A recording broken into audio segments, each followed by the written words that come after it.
O torcedor do Remo ainda está tentando entender tudo o que aconteceu nos últimos dias, porque a ficha realmente demora a cair quando se fala de algo que mexe tão fundo com a história do clube.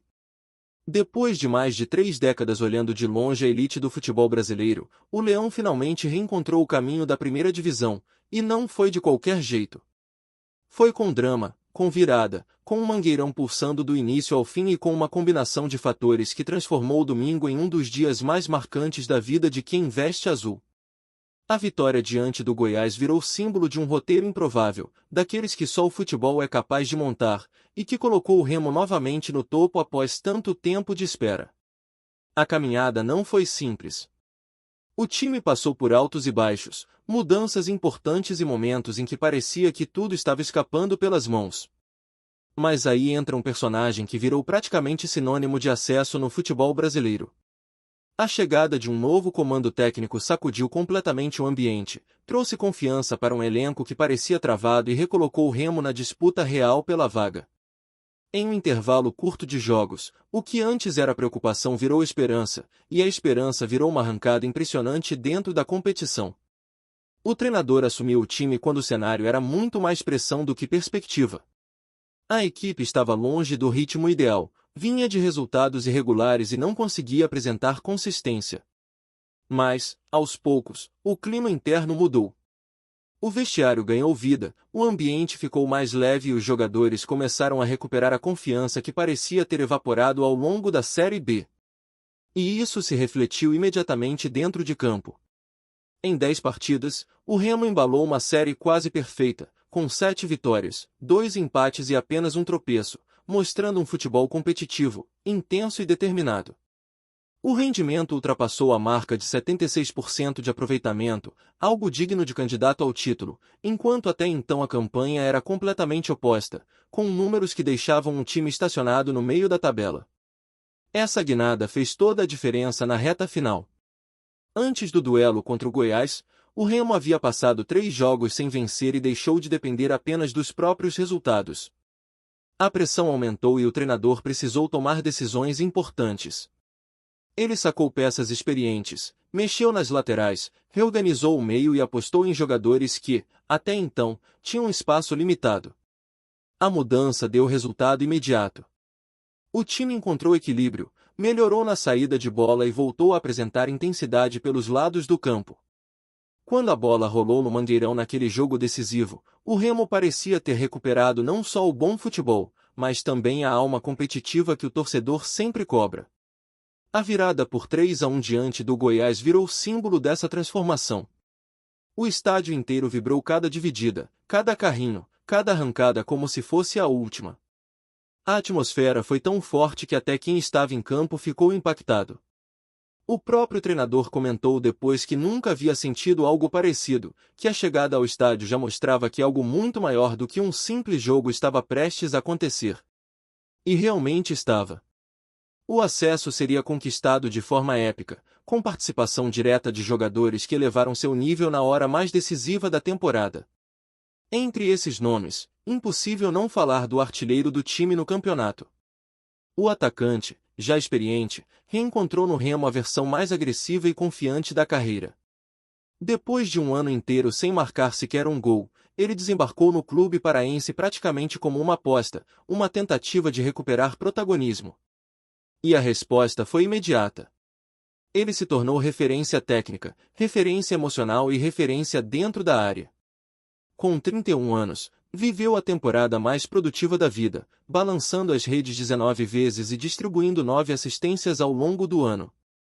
Apenas na Série B, foram 15 gols e 8 assistências, números impressionantes que o colocaram no topo da artilharia. E não foi só quantidade. Foram gols importantes, jogos decisivos e momento certo. Na partida contra o Goiás, por exemplo, lá estava ele outra vez.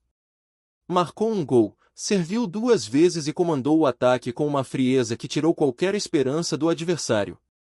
A cada arrancada, o Mangueirão explodia. A cada finalização, a torcida prendia o ar.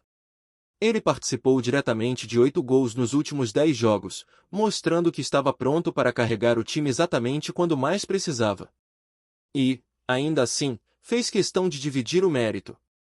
Sempre destacou que tudo só foi possível porque o grupo abraçou a ideia, porque todos estavam remando na mesma direção. Mas o Remo não viveu apenas de um ou dois jogadores. O clube foi ao mercado e conseguiu encontrar reforços que agregaram muito durante a campanha. Vieram peças internacionais que trouxeram um tempero diferente ao elenco. O uruguaio que chegou por empréstimo, por exemplo, virou peça decisiva na reta final com participações diretas em gols. Seu compatriota, atuando mais centralizado, também somou números importantes e rapidamente se encaixou no modelo de jogo. Até mesmo o meia grego, experiente e rodado na Europa, ganhou espaço no time e ajudou a dar cadência ao meio-campo em momentos estratégicos. O Remo montou um elenco plural, misturando juventude, experiência e jogadores que passaram por grandes clubes. Outro nome que apareceu com força nessa reta final foi João Pedro, atacante com dupla nacionalidade e muita mobilidade dentro da área. Em pouco mais de uma dezena de jogos, marcou 4 vezes e ainda deu uma assistência. 2 desses gols vieram justamente na partida que decidiu o acesso, mostrando que o Remo tinha, sim, gente acostumada a aparecer em jogo grande. Era exatamente disso que o time precisava para transformar uma campanha instável em uma arrancada histórica. E não dá para ignorar o contexto financeiro. O Remo, que disputava a terceira divisão há tão pouco tempo, resolveu investir pesado para construir um elenco competitivo. Chegaram jogadores tarimbados, acostumados a grandes palcos, e mesmo que alguns não tenham rendido o esperado, o impacto coletivo foi gigantesco. A diretoria apostou alto, assumiu riscos e se apoiou em boas relações dentro do futebol brasileiro para montar um elenco acima da média da competição. Enquanto muitos diziam que o clube estava gastando demais, internamente a explicação era clara: boa parte das contratações envolvia acordos em que outros clubes arcavam com fatias do salário, o que permitiu ao Remo trazer jogadores de nome sem estourar a folha salarial. Tudo isso compôs a base da subida histórica. O Remo voltou a figurar entre os grandes, retornou à elite com o peso de sua tradição e reacendeu no torcedor aquele orgulho que sempre existiu, mas que andava machucado com o tempo longe da primeira divisão. O Leão chega à Série A agora com um desafio enorme pela frente, mas também com algo que poucos clubes carregam em tamanha intensidade: uma torcida vibrante, apaixonada e capaz de empurrar o time em qualquer circunstância.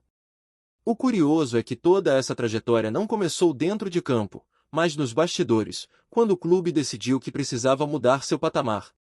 Depois de anos convivendo com incertezas, folhas salariais apertadas e elencos montados com o que era possível, o Remo entendeu que, para voltar a competir entre os melhores, precisava ousar. E essa ousadia apareceu não apenas na contratação de peças experientes, mas na forma como o clube passou a se portar nos corredores do futebol brasileiro.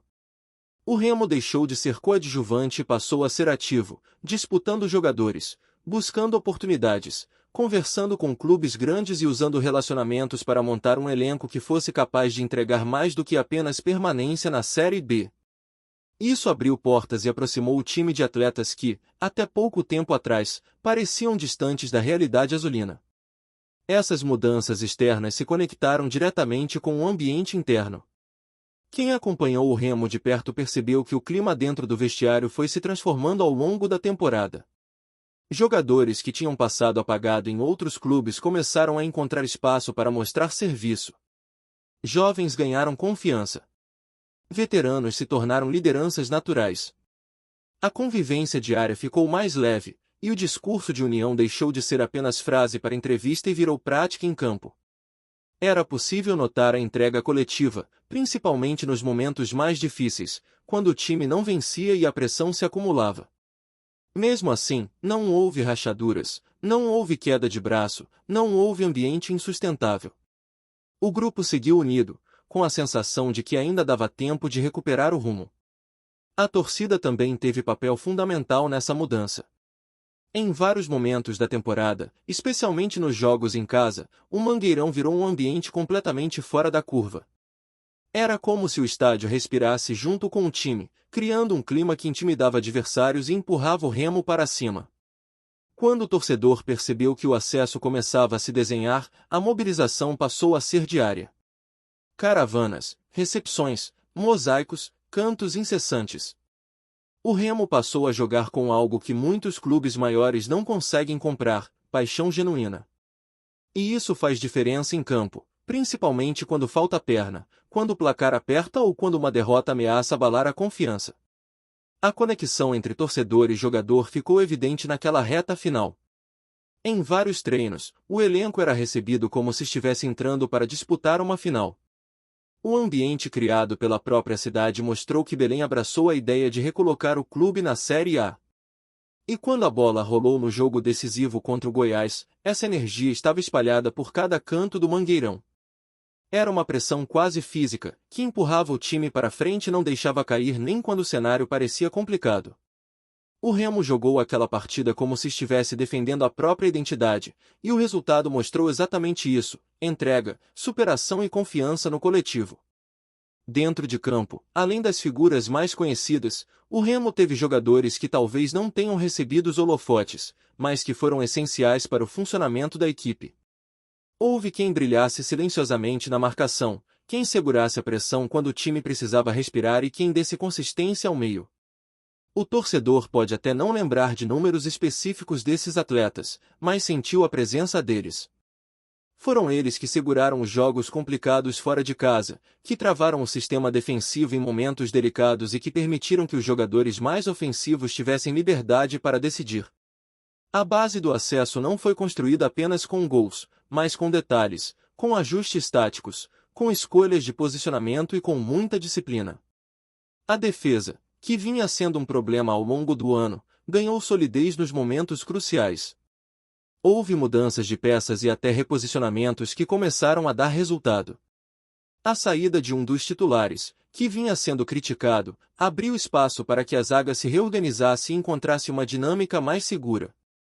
A lateral direita, que vinha oscilando, foi ajustada com a volta de um velho conhecido do torcedor.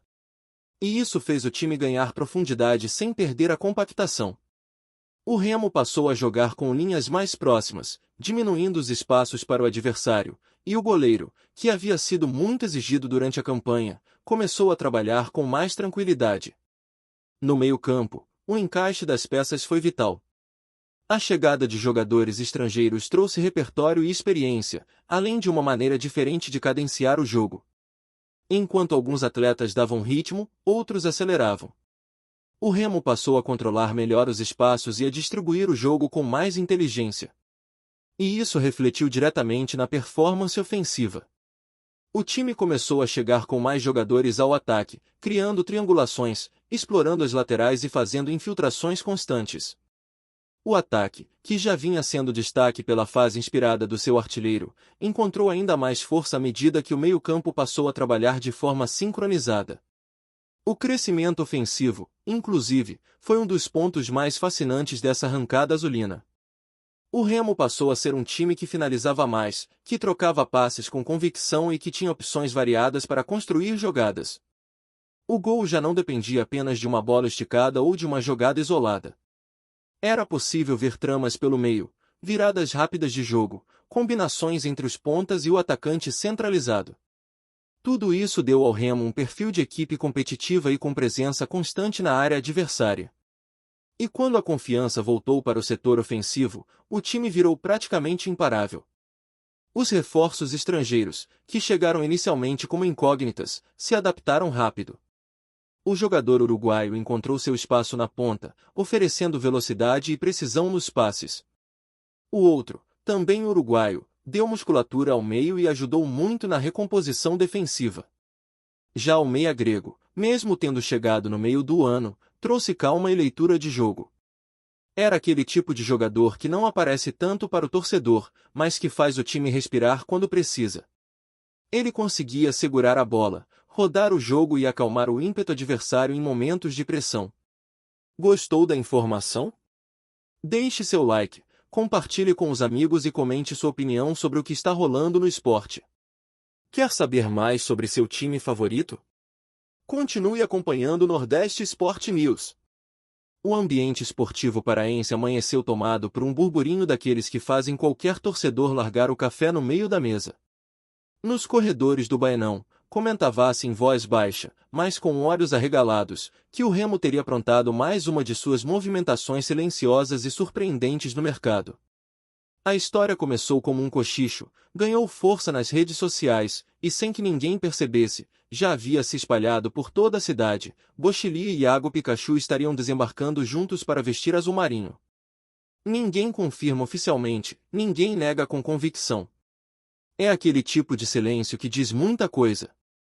Fontes próximas ao clube falam em conversas avançadas, encontros reservados e até troca de documentos, sempre cercados de grande cuidado para evitar vazamentos. A direção azulina, conhecida por suas investidas discretas, teria trabalhado nos bastidores por semanas para viabilizar o que já está sendo tratado nos bares e rádios como um pacote de impacto. O nome de Bochilha surge como a peça cerebral desse possível reforço duplo. Meio-campista de capacidade técnica reconhecida, visão de jogo diferenciada e experiência em grandes clubes, ele seria a figura pensada para dar cadência e criatividade ao setor que o torcedor tanto cobra.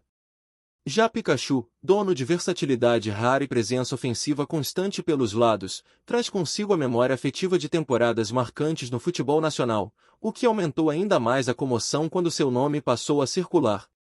O que mais intriga é o timing.